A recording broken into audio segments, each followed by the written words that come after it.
Howdy, my dudes. It's finally time for the Simulacrum guide that a lot of people have been asking for.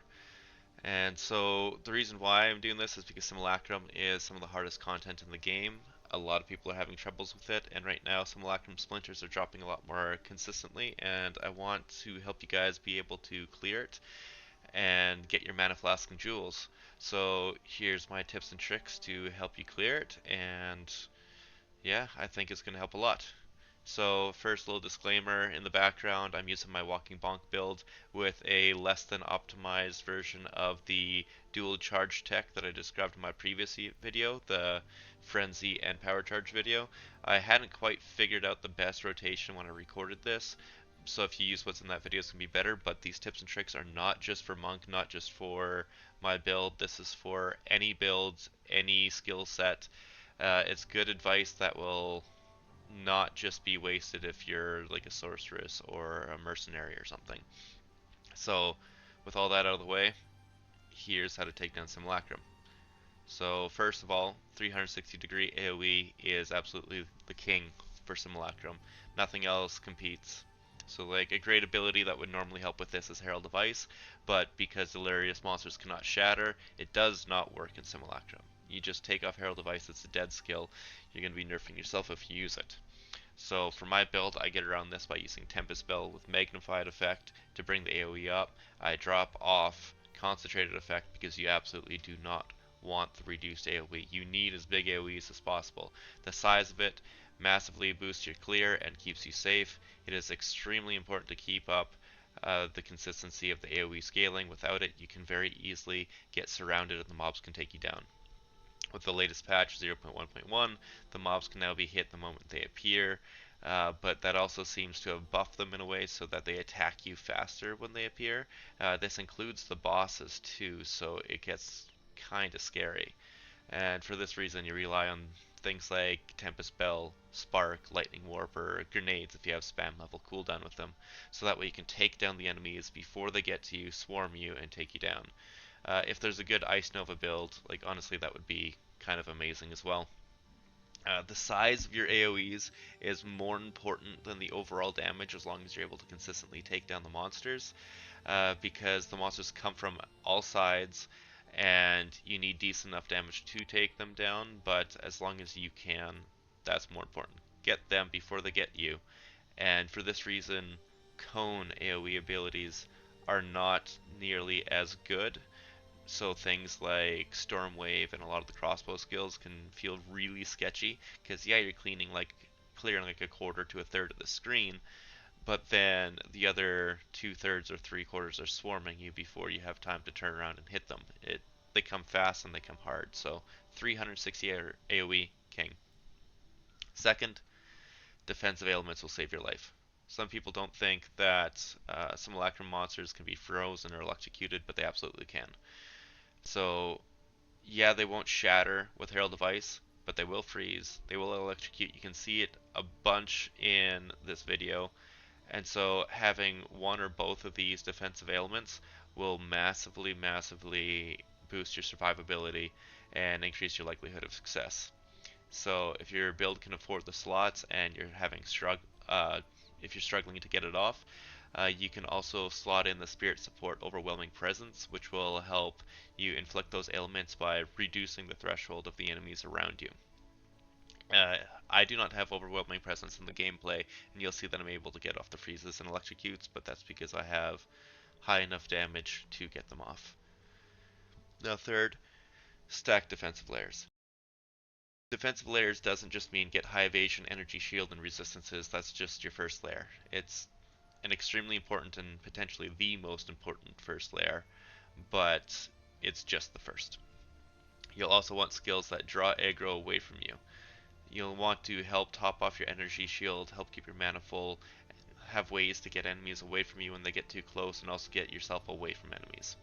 So I'm currently a pure energy shield character with no evasion, so I incorporate a few minions into my setup to draw aggro away from me. They act as a pseudo evasion buffer for as long as they are alive, and then I also rock Meditate to overcap my energy shield to double between most of the rounds unless I'm feeling confident.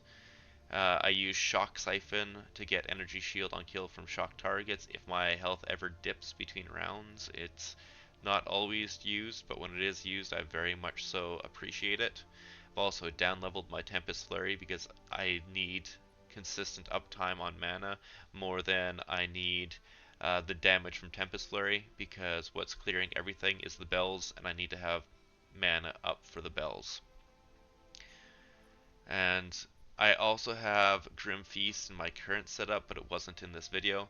That is extremely nice because it continuously recharges during the fight. It's kind of like it's doing the same thing as Meditate, but you still will appreciate Meditate more than most things, except for maybe like some more damage.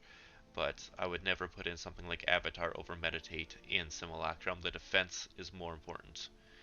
Other amazing defensive layers that you can use that I do not have are like Wind Dancer for the AoE, big damage, whatever buffs you could put on it, the huge safety blanket it provides you, Blink for the on-demand mobility, and Frostwall can absolutely just be incredible. Like Frostwall does everything that minions do, uh, but also better because when it pops, it freezes enemies if you have spell damage. Now, fourth, stay mobile. Even with every defensive layer put in place, standing still can get you into some pretty deep waters. So, especially starting around wave 11, there starts to be a lot more skills that are extremely hard to see that can basically one-shot you. I've been taken down from 15,000 energy shield to 0 in a single attack because the boss spawned, and then less than a second later I got popped because I was standing still and I didn't see it coming. My one Storm Reaper friend also has a bad habit of standing still in his buff skills, and right around that wave 11, he can't see what's going on with the fog and all of his sparks on the ground, and so he just pops. Absolutely just pops around that mark, but before that, it's just easy mode for him. So it's pretty important to make sure you're still moving so that those AoEs that you don't see and the abilities that you don't see just avoid you. It's better to avoid something you don't see than, or to avoid everything than to get hit by something you don't see. And for this reason, that's why I use Tempest Flurry. It keeps me mobile, but there's lots of skills that can fill that role. Fifth, pre-buff between rounds. Don't wait for it during combat. So if you have something that will make you stronger, do it. I use Meditate for the energy shield. I use my power charge tech to get my charge staff going so I don't need to recast it and potentially get swarmed during the fight.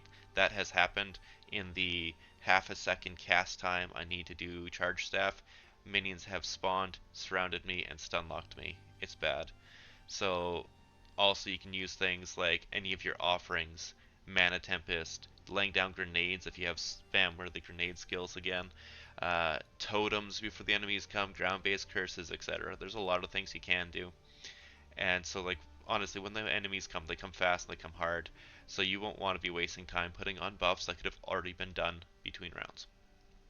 Sixth, try to have a boss delete button. The bosses that spawn aren't difficult to take out, but they hit hard and they move fast.